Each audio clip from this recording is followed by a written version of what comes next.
All right, we are back with a Thursday night edition of Seminole Sidelines. We're going to do a segment called Know Your Enemy a little bit later in the show. We're going to have Jermaine Every from Death Valley Insider, the LSU rival site, will be joining us momentarily, and look forward to getting his insight on the Tigers. We've got about 10 questions for Jermaine, but obviously a lot of other stuff going on in Tallahassee in the state of Florida.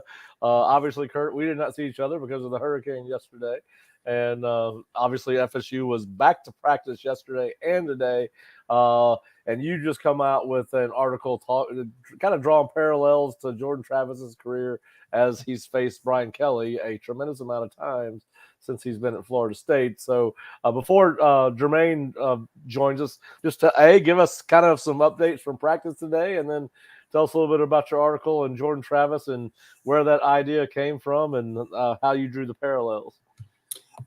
So yeah, we started practice this morning. It might be maybe what people care about a little more. I thought it was a good sending off. I think Mike Norvell kind of talked afterwards about he thought it wasn't consistent enough. There was kind of a down period in the middle. That didn't especially stand up to me. There's maybe a bit of sloppiness, but I think this team is ready to play somebody wearing a different jersey. I think that's understandable as far into preseason as they are. But Keon Coleman had a ridiculous one-on-one catch in the corner of the end zone, like in one-on-ones where he went up, caught a ball above his head, like well fallen backwards. It was just, I mean, it's what we've seen from Keon Coleman all preseason.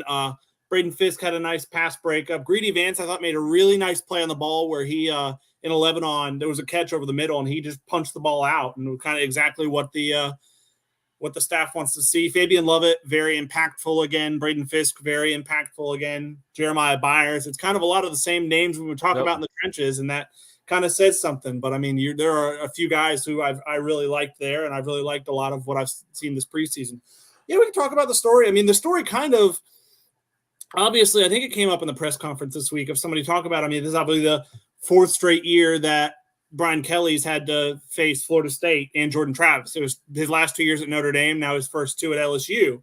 And I thought about, that's funny. And Bob and I were kind of brainstorming what's a Jordan Travis story for this week. He's a guy who, I mean, we've written about him plenty. We write about him a lot, understandably so, but he's your Heisman candidate quarterback. So we kind of, what is the story going into this week? And I kind of landed on, I mean, realizing that those games, the previous three games against Brian Kelly teams kind of mark milestones for Jordan. I mean, it was his first career start back in 2020 was at Notre Dame. Yep. And that Florida State was that was not a good season for Florida State.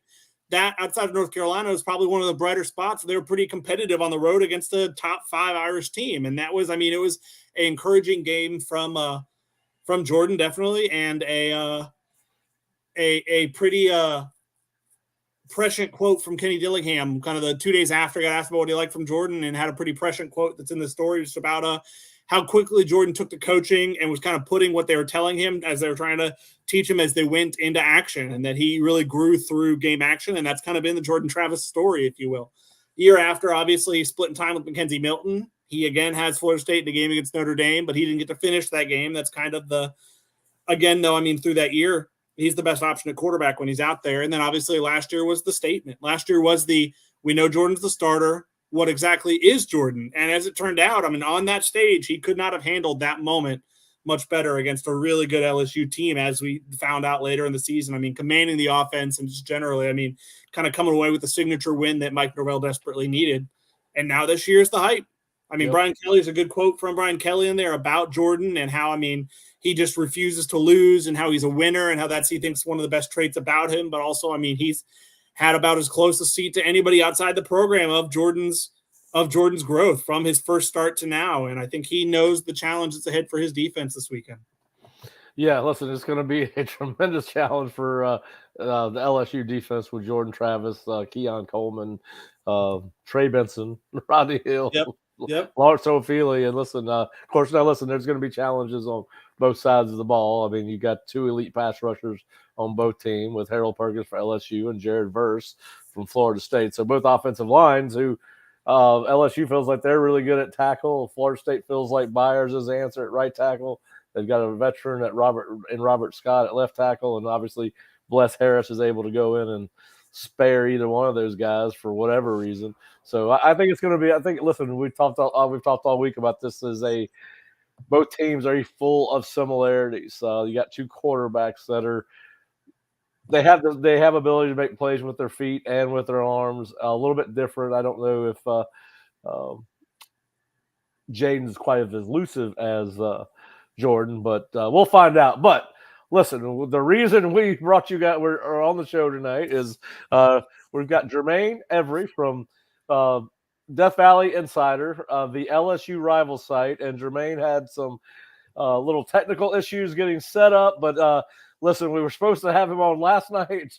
Obviously, the hurricane blew through Tallahassee, which blew out my power, so I'm about 24 hours behind everything. And Jermaine, first of all, we want to thank you for joining us. We know you're busy, and we put you one day behind, but how is everything in Baton Rouge? Oh, man, things are good. Things are good. Hold up, I got a little reverb here. But, yeah, things are really good. I'm happy, healthy. I really can't complain, to be honest with you. Yeah, it's football season. None of us can complain. Yeah, we got a big one in about 54 minutes, and I think we're all, since we probably all three of us don't have any great feelings towards the Gators, so we're probably all three ready to see if Utah can beat the Gators without Cam Rising, who is probably not going to start at quarterback. But Jermaine, I see that even the Rivals Network has an SEC budget. You got the microphone, the headphones. We have none of that. We're stuck on an ACC budget here. Man, honestly, I've been doing a lot of I've been doing a lot of sports media on and off since like 2009, 2010. So, well, I was going to ask you, kind of give us your background. Obviously, Death Valley Insider is new to the Rivals Network, but just give us a little bit of history on where, how you got in this business, why you chose to follow or work for the site that follows LSU. I'm sure you're from Louisiana and all that, but just give us a little insight on Jermaine Every. Born and raised in New Orleans, grew up literally an hour away from LSU's campus. Okay. About an hour or so away from LSU's campus. Like I said, been doing sports media on and off since 2009, 2010 in Houston for ESPN 97.5 and Gal Media. Worked for Gallery Sports for a little while, just on and off, just doing some independent writing, video production, different stuff like that. And came across Death Valley Insider and just wanted to take advantage of covering one of the teams from back home. So, yep. Now, did you grow up an LSU fan? Yeah, I didn't grow up an LSU fan per se. I just grew up rooting for the team. Okay. I'm just a fan of sports, period. And it's weird because I'll get family members and stuff that get upset with my opinions on the hometown teams. And I'm like, I'm loyal to my pocket. Yes. So I'm a fan, I'm a Saints fan, yes, because I will die hard root for the Saints unabashedly. I don't care what you say. Like, even when we were 3-13 going through the Katrina years and all of that, I still wore my gear, all of that kind of stuff. So I'm a Saints fan. That's about it. That's the only team I'm an actual fan of. Well, you got the deepest quarterback room in the NFL. Yeah. And Derek Carr and Jameis Winston. Sometimes they say if you have two quarterbacks, you don't have any. So I'm a Falcons fan. We don't have to talk about that. It's gonna be. Hey, listen, it's gonna be an interesting year in the NFC South. It's gonna be an intriguing year in the NFC South. But yeah. So all right. So we did not set this up for us to talk about the NFC South, and nobody watching wants to probably hear us talk about it other than us. So Jermaine, let's get started. We got 10 questions for you. We're gonna try to not ask too many follow-up questions or expound too much on what you say. We're kind of going to turn the show over to you. But, obviously this is Brian Kelly's second year at LSU. Lost to Florida State in his opener, ended up winning 10 games after that. I think they went 10-3 after the Florida State game. Expect, a lot of people talking about the SEC West title and all that. We'll get into that next. But what is the biggest difference in this 2023 football team versus LSU's team last year? I'm going to say the biggest difference to me is just the overall experience, because the team had a full season and off season to go with BK's system. The offensive line had a lot of growth. So from them guys being tossed in the fire last year, a lot of them, they've never played an SEC football game. I think 4 out of the 5 guys who started last year hadn't even played an SEC football game. So when you look at those guys not only playing a full SEC season, but also going through BK's offseason program, training and everything, the athletic trainers, the coaches, position coaches, especially, because most people, place fault and blame on the head coach, but they don't realize how much position coaches actually pour into what goes on the field on a weekly basis. And to me, that time spent with those position coaches and those kids who are held over from last year to this year, there's been a lot of talk of the veterans on the team, quote unquote veterans, the guys who were there last year and are still here this year, as far as being leadership to the guys who are transferred in and the incoming freshmen. So I just think the overall experience of the team has picked it up a level, as well as the overall experience with the team and the coaching staff building that chemistry and establishing that culture.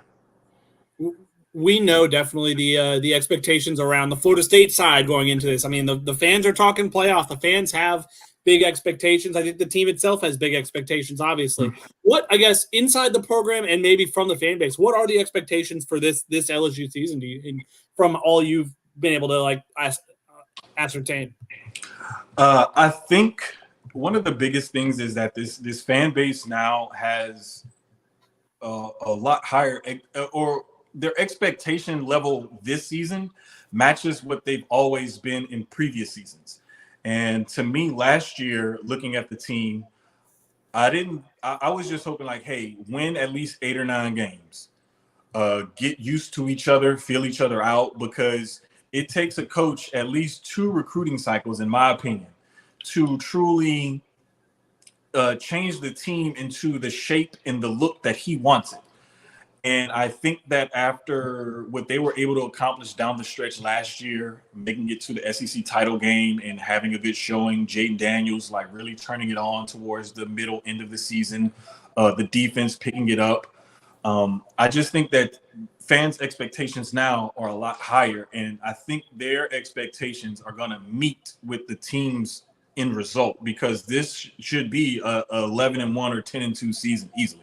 All right. Well, those are good. Those are huge expectations, and not unsimilar to the ones that are going around with Florida State fans, and I'm sure inside that program. All right. So I heard Brian Kelly. I listened to his press conference on Monday, and he mentioned that when in 7-on-7 last year with Jaden Daniels, every pass in 7-on-7 was almost like it was 1st and 10. He was hitting the check down with the running back or check down with the tight end.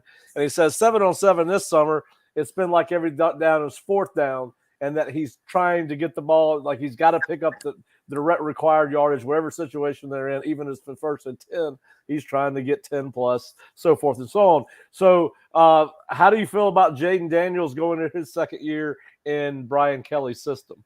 To me, a year older, a year wiser.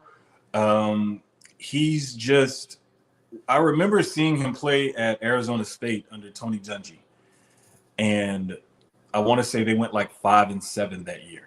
And I said, you know what, this kid's really got something. He's long, lanky, really athletic. He seems like he has a really good arm. But if he got with the right coaching staff and had the right guys around him, I think that this kid could develop into something. Lo and behold, he transfers to LSU and Brian Kelly comes. I was like, hey, that meme from the Leonardo DiCaprio movie where he sits up in the chair and he does the point? That was me. I was like, hey, that was that kid from Arizona State. And I was fully expecting him to, be okay last year. But for him to turn it on the way he did, rushing for 885 yards, throwing for only, I think, 3 interceptions, 17 touchdowns last year. I think he ran for 11 touchdowns as well. So his uptick in production in him and the team winning and them going that far last year is the reason why he's the 2nd betting favorite, I want to say at plus 1,000 on BetMGM to win the Heisman this year behind incumbent winner Caleb Williams.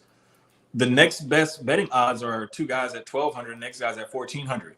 So it's clear that Vegas thinks that if Caleb Williams doesn't win, then the next guy up is going to be Jaden Daniels. Yeah, well, so one of for those him guys to be is that Jordan highly thought Travis. of, I think it's great, and I think it shows like his growth and development. Yeah. It's kind of a double-edged sword though, where him having as many rushing yards, he led them in rushing, doesn't speak so great of the running backs last year. I know it was by committee to a degree, but I know John Emery's out again. I think a few guys are banged up. What's the state of that running back room? Who do you expect to kind of be the go-to guy or the go-to guys in that group this weekend? I'm thinking Josh Williams, who took over last year, fifth-year senior. Logan Diggs transferred in from Indy, from Notre Dame, but I think he's banged up. I want to say Caleb Jackson is banged up as well. So Noah Kane is going to be taking. He taken all the first team reps. I want to say all month. So look for Noah Kane as well as Armani Goodwin. He was out. So once they get these guys healthy, I think they'll be in a good spot. But there's also another freshman, Caleb Jackson is the one that I think he might play. He might not see action, but basically Josh Williams is going to be the guy that's going to have to take over the load for this game at least until they can get some of those other guys healthy. But I think once Logan Diggs gets healthy and Noah Kane comes in and shows what he can do, Josh Williams, Armani Goodwin, they got a good running back room. They just got to get these guys healthy.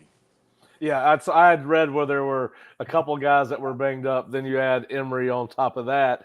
Now, I think one of the things that make Brian Kelly sleep better, at least based on his comments, was he really seems to think this offensive line he's got is going to be really good.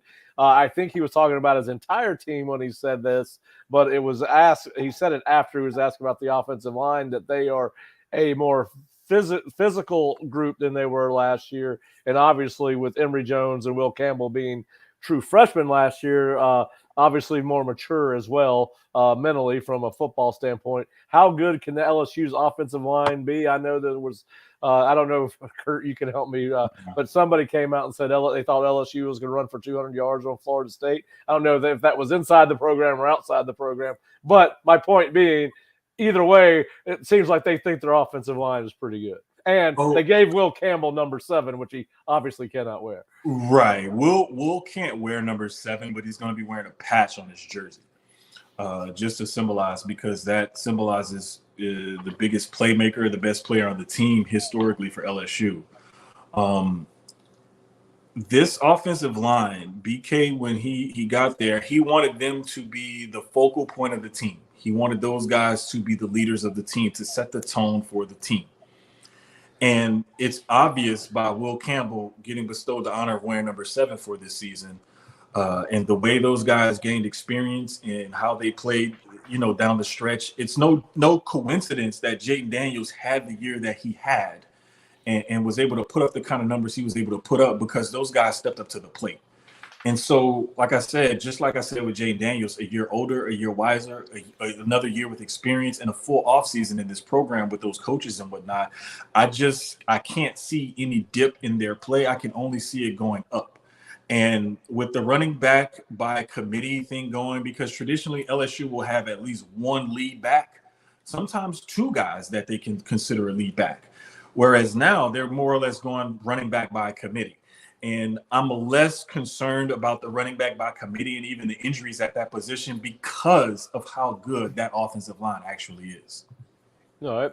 Well, it sounds like you agree with what Brian said, and obviously Brian's been coaching a long time, so a lot of tremendous offensive linemen play for him at Notre Dame and at Cincinnati, so he knows what a good offensive line looks like. There's no doubt about that. Kurt, I know you had a question as it gets to the skill players.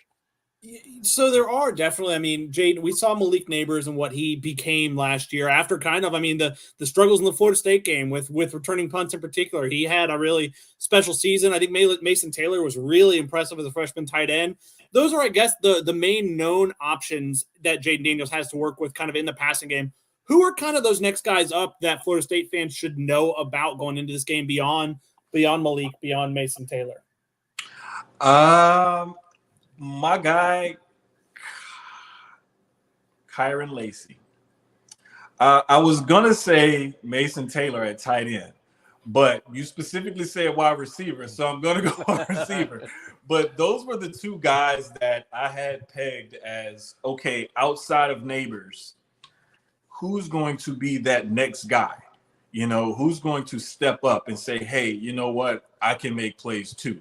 And I think it's going to be Kyron Lacey. He only caught about 24 balls for about 260 or so yards, and I think 2 touchdowns last year. But at 6'2", 215 pounds, he presents a nice big target on the outside for Jade Daniels. Coincidentally, Mason Taylor, I think, is going to be another guy that's going to get an uptick in production as well, because you don't have a Keyshawn Boutte there. So you can see Lacey getting more catches, but also with a guy like Mason Taylor, who's I think like 6'6", 250 or so. There's a couple of other good tight ends that BK talked about in a press conference a couple weeks ago that he likes those guys as well. I think there was an incoming freshman who's another big target. So they're liking what the tight ends are doing at that position. So a quarterback's best friend is a big target, whether it's a tight end, whether it's a 6'2" or plus wide receiver, or even if it's a good sized running back with soft hands coming out of the backfield.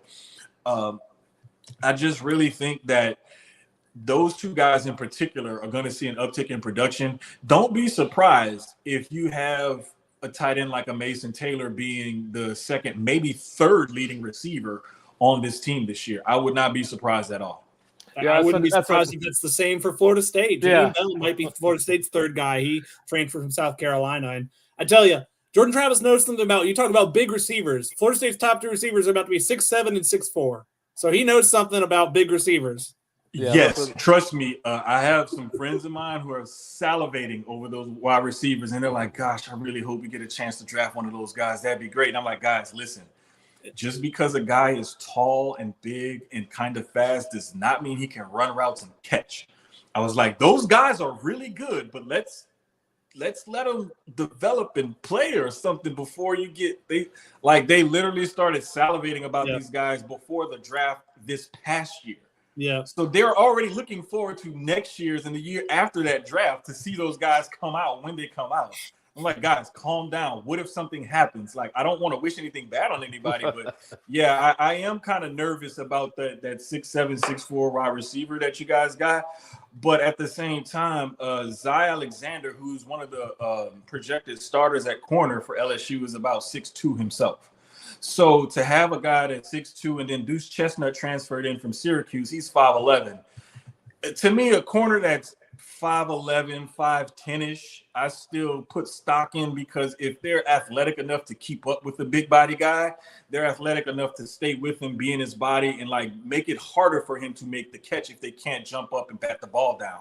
But I'm kind of nervous about that. But at the same time, I think that LSU's pass rush is going to give them trouble.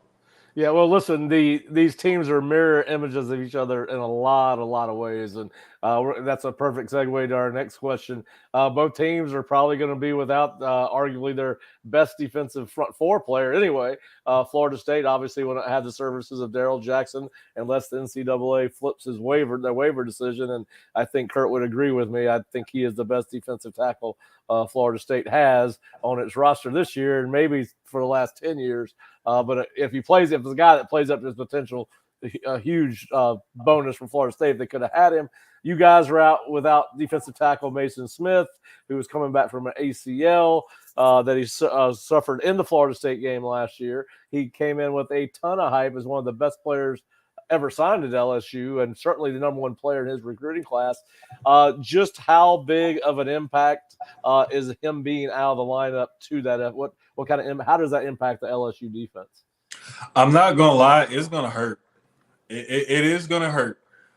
But to be perfectly honest with you, these guys have a next man up mentality, and I like to see that mentality coming from a team like LSU. A team that I'm covering and everything, because when you don't get down on injuries, suspensions, personal matters, whatever it is, when a guy is not there and the next guy up says, hey, it's time for me to step up, or if a guy moves on and transfers or gets drafted, what have you, when you hear guys talk about, hey, I have to step up and I have to help fill those shoes, they still have Mekhi Wingo, who Wingo got the number 18. And the number 18 at LSU traditionally goes to a good model citizen, a good player, just an overall leader in the community, on the team, so on and so forth. Mekhi Wingo is more of a three technique, like a Warren Sapp type of guy, the quicker defensive tackle who's going to shoot the gaps and kind of cause havoc that way. Whereas Mason Smith is more of a, I'm going to be the guy that's going to get double team, more of a nose tackle type. So missing that anchor in the middle is going to hurt, but they got West Virginia transfer Jordan Jefferson, Jacobian Guillory, and a Florida transfer Jalen Lee, who are ready to step in and fill in next to Wingo in Smith's absence. So it's again going to be at defensive tackle. It's going to be a DT by committee, just like the running back is going to be by committee. They'll probably rotate those guys in and out.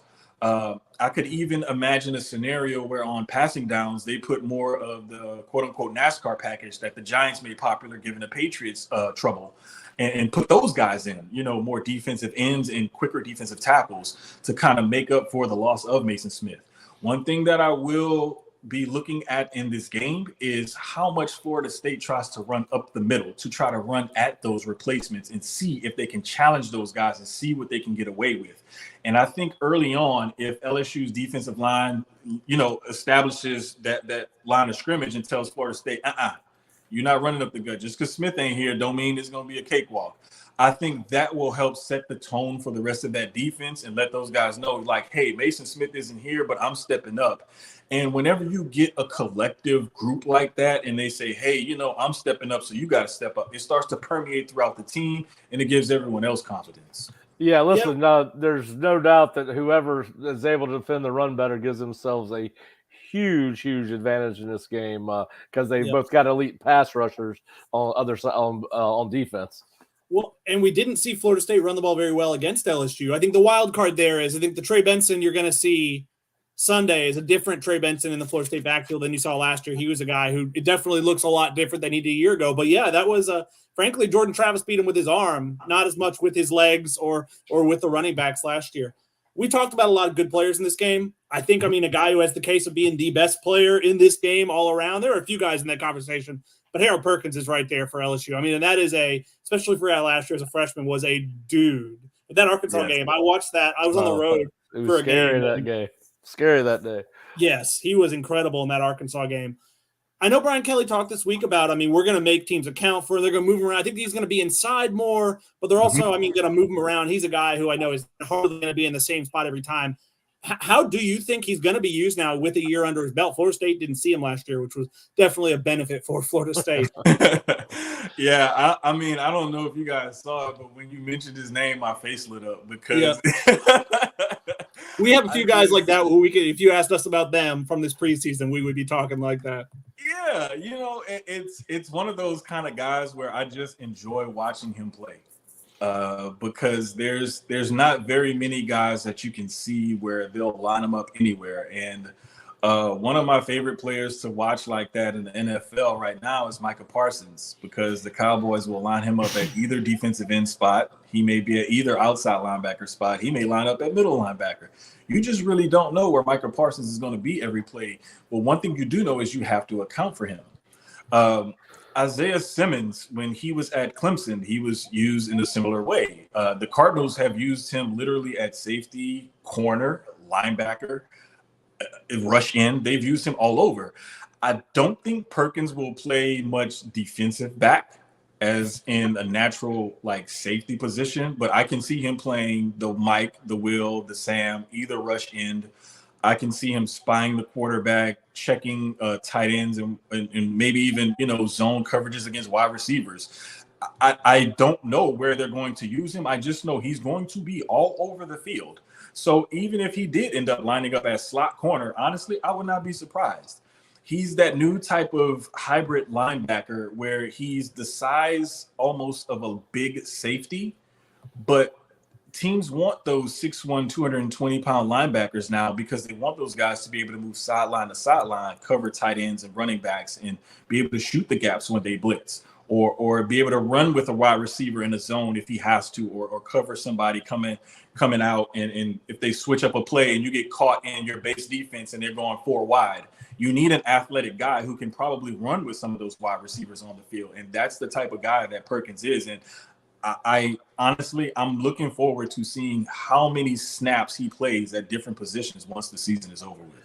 Well, I think Brian Kelly was right when he said on Monday that you've got to identify where Harold Perkins is, and you got to identify where Jared Verse is, and you got to try to negate them to the extent that you can in order to be as successful in offense as both teams want to be. But yes, listen, I think people are in for a treat to watch those two kids line up on defense in this game. And if the defensive lines come through, the other guys on the defensive line come through like you think they are for LSU and we think they are for FSU, boy, those guys could really have big games.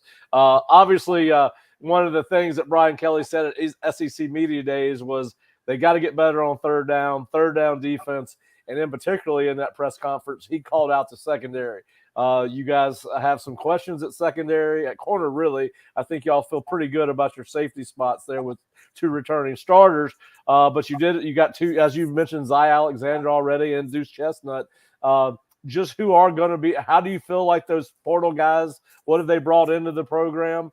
Who do you like and who you think LSU will play and FSU needs to be worried about back there in the Chestnut and Alexander have stepped up big time because they brought in J.K. Johnson from Ohio State, as well as Denver Harris came in from A&M. Yep. Both guys, pretty highly touted recruits coming into school, transferred for various reasons. Johnson is actually injured right now, and Harris is dealing with a personal matter, as it was labeled with BK. And just those guys being out, but seeing Ashton Stamps and LaTerrish Welch step up as their backups and see Chestnut and Alexander come in and establish themselves as starters, I just think that once they get Johnson back healthy, and if Harris can clear up his personal issues, they're pretty much 6 deep at corner with those 2 returning safeties coming back. So if you look at that back end of that defense, they may have to have piecemealed it together, but I got faith in those guys to be able to hold their own because the linebackers in the D-line in front of them and the safeties, playing alongside of them are really, really good. So to me, I've always been under the philosophy that if your front 7 is good enough, your back 4 can be okay. Their back 4 is better than okay, and their front 7 is really good. So I think that back 4 or 5, 6, however they line it up, I think those defensive backs are going to look a lot better because that front 4 and those linebackers are so good. So it may not be the advantage that we think it is for Florida State, because I really paid attention to that comment that Brian Kelly made in the SEC Media Days press conference. So yeah, those guys are talented, and one of the things that I really picked up on is that Deuce Chestnut has really kind of established himself, and he's already ingratiated himself in the community. He's loving the food and everything, and so it's not just okay, let's come in and see what we can do about playing. Like, these guys have already come in, established bonds and things like that, and they're finding out things that they like about, being on campus. And it's like, from watching press conferences and post-practice coverage and whatnot, it really seems like these guys enjoy being around each other, and these coaches enjoy coaching these guys. And whenever you get that type of chemistry, it's always set up for a good season. All right. Well, we got one more question for you. This is about the first time we've ever kept anybody on time. I'm so proud of us, Kurt. We're usually over. We always say, hey, we only need 20 to 30 minutes. An hour later, we're still talking to the guy on the other end. He's looking at his watch saying, don't you guys have anything else to do besides talk football? Man, so, I'm trying to keep my answers short because I'll get diarrhea of the mouth and keep going. So I'm trying to remember when you used to do radio and you used to have to kind of talk in and out and you had a 3-man booth? You got to kind of make your point and be quiet. So I'm trying to help you guys out as well. Well, all right. One more for you. So it's kind of a loaded question. What are your expectations for this game? How do you see it playing out? Who do you think will win? I think we all know who you're going to say to the answer to the last question. But how do you see this game playing out based on what you've seen from LSU and what you've heard about from Florida State? I'm going to put my money where my mouth is, and I think LSU wins and covers the 2.5. Okay. I had the final score being 31-27. All right. Well, I don't see this as a runaway win for LSU because Florida State is way too talented for that. I got to give you guys your respect, that it's due. I'm not one of those people that's going to say I'm going to cover a team and then I'm going to become a fan of the team. I'm going to be objective. The defense missing Mason Smith, the DBs, even though they've established themselves as starters and the other guys have established themselves as backups and they got the 2 returning safeties and whatnot and the D-line, like what if they get caught out on an island by themselves? You got 6'4" and 6'7" against 5'11" and 6'2". Like it's just humanly impossible to make up that difference. So you could get a situation where you got some jump balls that may go Florida State's way. I would expect that. You may get some times where these guys may break a run or, get something up the middle because Mason Smith is there to plug that hole. I expect that. I respect what Florida State brings to the table. And I also know that LSU has some deficiencies that Florida State can very well take advantage of. So I don't think it'll be a runaway game. I don't think either team will pull away from the other. I think it'll be a really close game. I think LSU will pull out the win. Man, if they keep Florida State under 30, that'd be impressive. I don't think many teams will do that this year. Yeah, that's why you saw when I gave the prediction, I said 31-27. They'll get like right there, but I think it'll come down to one play. I'm with you. I think it's going to be a track meet, and I think it's going to come down to one play. I think we're going to see a ton of points put on the board. I think I don't know what the over/under is, but I'd definitely take the over because I think you're going to be over 60 points scored in this game easily. It's crazy because you know what, Pat? I wouldn't be surprised if we saw like a 45-38 shootout. Well, I just sent my prediction to your guy Jefferson because I was doing something for you guys, a little prognostication. I got 38-36 Florida State. So I think it's going to be a track meet. But, hey, Kurt, you got any final questions for Jermaine? No, let's play ball. I'm ready. All right. Hey, Jermaine, we know you're busy. You're as busy as we are, and we know sometimes this is not convenient to do, but we certainly like to give our viewers and subscribers a little additional insight that they may not get from other sites who don't ask the opponent to come in and talk about their football team. We like to try to see both sides of it and helps educate us, helps educate our viewers and subscribers. So we want to thank you. Who you got? We'll ask you one last question. Who you got tonight, Florida and Utah, and who do you have, Minnesota and Nebraska? Ooh, I'm going to say Minnesota because I got a cousin who played ball up there. All right. So I got to go with them. If he hears this or sees this and knows that I picked against his team, I know I'll have to hear about it at the next family reunion. So I'm going to have to pick Minnesota. All right. And that Florida-Utah game got a lot more interesting with the quarterback position. So, if I had to just be on the spot like that, I'm going to have to go with Utah. All right. Kurt, I'm going to give you the pick the games, Florida, Utah, and Minnesota, Nebraska. Give me Utah. Florida hasn't played outside the state in a non-conference road game in 32 years. Okay. All right. And give me Minnesota. I'm with you. All right. So I'm going to go ahead and set the world back. We're going to come back to a little bit even. I am going with the Florida Gators because I don't think a 13 quarterback is going to beat Florida on the road or otherwise. And I think Graham Mertz is going to be a little bit better than everybody's expecting in Billy Napier's offense. This is not the same offense he played in, nowhere near what he played in at Wisconsin. He is a guy that can move a little bit, so I think play action will help him. And then, of course, listen, I'm always going to pull for the boat to be sank in Minneapolis. I'm going with Nebraska and Matt Rule. Matt Rule will own the day. He's going to torpedo. What's it? PJ Flex boat.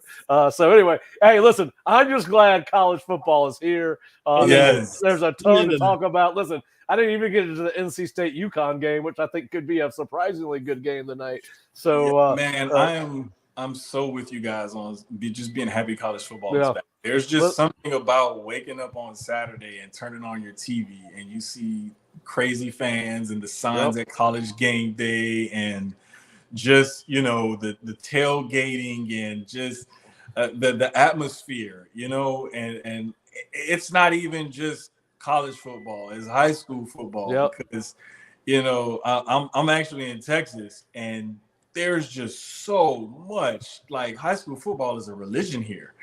And when I'm in Louisiana, it's hugely important. A side note: the over and under for that Florida State LSU game is 56. Definitely take the over. Definitely over. Definitely taking the over. Yeah, we all agree on that one. All right, Jermaine. Listen, we know we got all of us have some football we want to watch. It started about 10 minutes ago on the ESPN with ACC kicking off, and then obviously the two national games tonight at 8 and 10. But Jermaine, hopefully we'll see you in Orlando.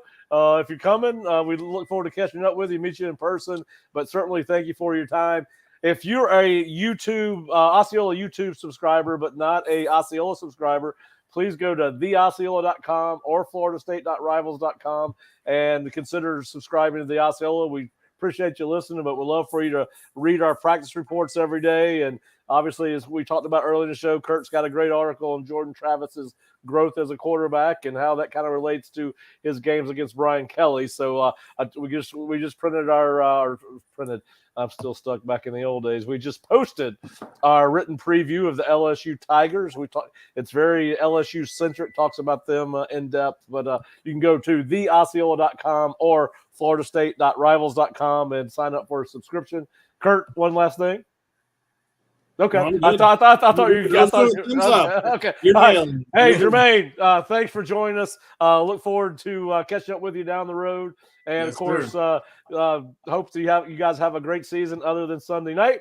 I hope we have a good Sunday night and have a hard time waking up because we had a good time on Sunday night after the game. But anyway, I hope you guys have a great Sunday night. I just hope mine is better. Yeah, we get it. We get it. All right. Well, hey, thanks for joining us, Jermaine. If you're watching on YouTube, thanks for joining us. If you're listening on our podcast, and look forward to those guys that will look forward to you. Those will listen to this tape. But everyone have a great opening weekend of college football, and we'll be back later in the week. Yeah, you guys take it easy, man. Appreciate y'all having me on. Thanks, Jermaine. All right. Bye-bye.